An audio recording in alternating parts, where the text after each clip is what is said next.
Assalamualaikum warahmatullahi wabarakatuh. Kembali lagi dengan berita populer sobat. Kali ini Mimin akan membahas tentang sekilas tentang perang atau invasi Rusia di Ukraina sobat. Sudah lebih dari 1 bulan Rusia menyerang Ukraina. Kendati demikian hingga saat ini di Moskow belum dapat menguasai negara tetangganya tersebut. Walaupun kalah jumlah di hampir setiap sisi, tank, pasukan, pesawat terbang pasukan Ukraina yang dibantu para warga relawan telah menahan militer Rusia di banyak tempat. Ukraina memang sudah kehilangan wilayah, terutama di bagian selatan sekitar Crimea yang sudah diduduki dan dianeksasi Rusia pada tahun 2014 lalu. Tetapi tujuan awal Moskow untuk dengan cepat merebut ibu kota Kiev dan kota-kota besar lainnya serta memaksa pemerintah Ukraina untuk mengundurkan diri jelas telah gagal secara garis besar. Gelombang peperangan memang masih bisa berbalik melawan Ukraina. Pasukannya kian kekurangan rudal anti-tank dan anti pesawat yang dipasok barat untuk menghalau pergerakan pasukan Rusia. Banyak pasukan reguler Ukraina yang paling berpengalaman di timur negara itu beresiko dikepung, diisolasi, bahkan sampai dimusnahkan. Dan dengan 1/4 penduduk negara itu telah mengungsi, mereka yang tinggal bisa jadi akan menyaksikan kota-kota mereka diubah menjadi gurun distopia oleh gempuran artileri dan tembakan roket tanpa henti Rusia. Namun terlepas dari faktor-faktor tersebut, pasukan Ukraina sudah mengungguli Rusia dalam perang ini di sejumlah faktor. Pekan ini juru bicara Departemen Pertahanan AS, John Kirby, mengatakan bahwa militer Ukraina mempertahankan daerah-daerah di negara mereka dengan sangat cerdas, sangat agresif, bahkan sangat kreatif. Jadi apa sih sebenarnya menu atau resep rahasia kesuksesan mereka? Yuk kita simak. Yang pertama yaitu 1. Semangat juang tinggi.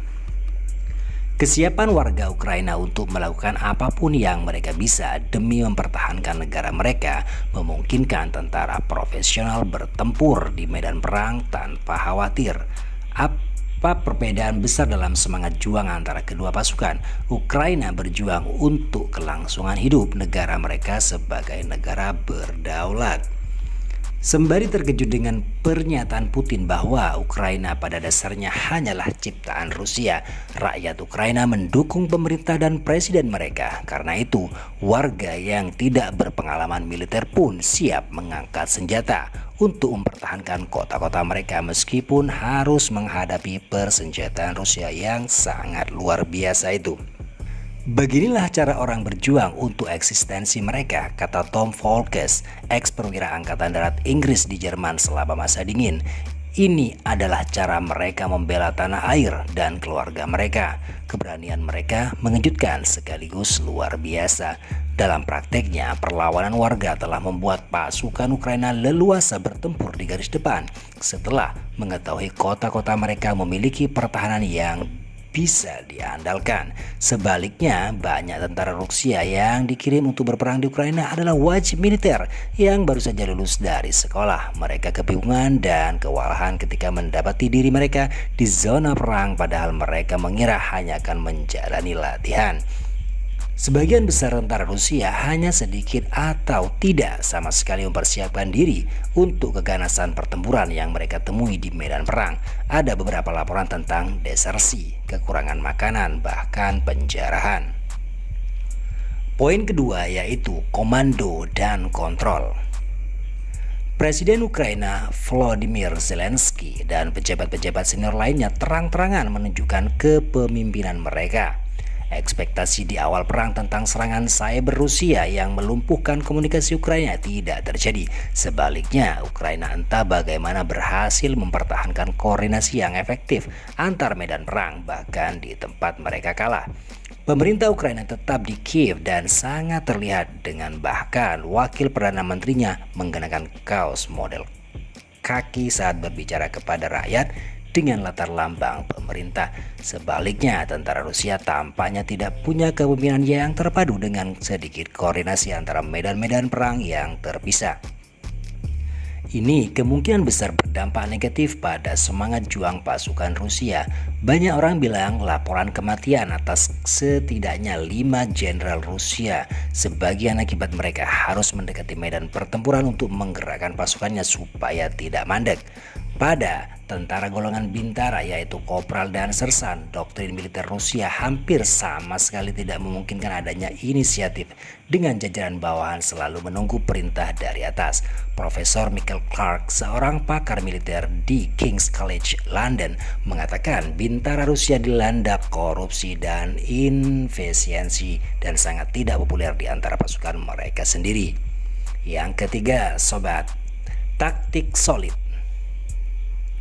Ukraina punya akses ke persenjataan perang modern, misalnya rudal Javelin. Pasukan Ukraina sangat kalah jumlah, namun mereka telah memanfaatkan posisi dan senjata mereka jauh lebih baik daripada lawan mereka.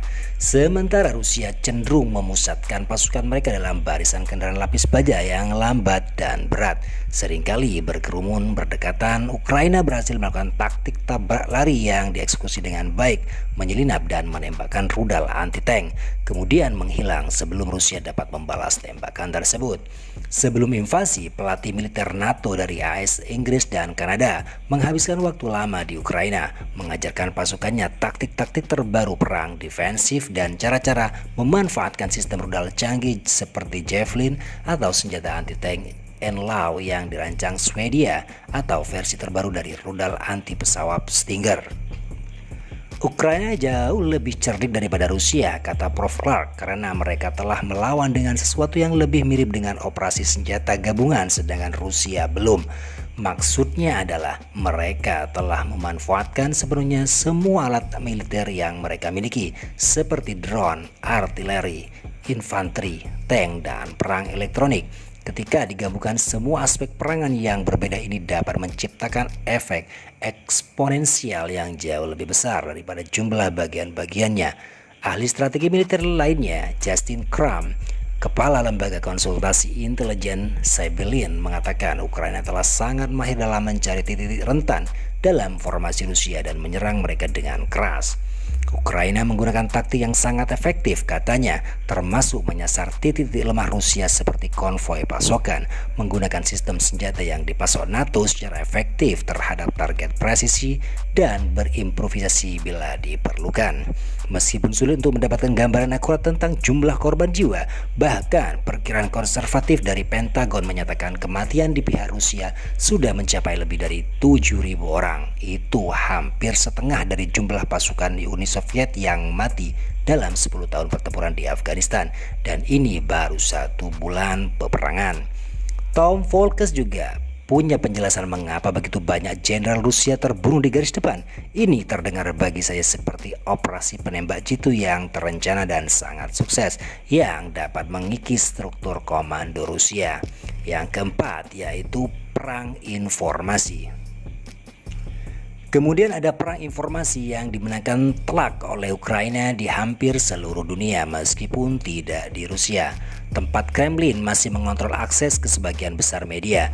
Ukraina telah memobilisasi bidang informasi untuk keuntungan domestik dan internasional yang luar biasa, kata Justin Crum. Ini datang dari atas ke bawah, dibantu oleh kelihayan Presiden Zelensky menggunakan media. Pendapat senada diutarakan Dr. Ruth Dayermon, dosen senior dalam studi pasca Soviet di King's College London. Jelas bahwa pemerintah Ukraina sudah sangat berhasil mengendalikan narasi tentang perang secara luas di seluruh dunia. Katanya, efek konflik ini pada reputasi internasional Ukraina benar-benar luar biasa. Tapi saat ini baru 1 bulan dalam perjuangan hidup dan mati di zona konflik timur Eropa itu mungkin masih belum cukup untuk menyelamatkan Ukraina.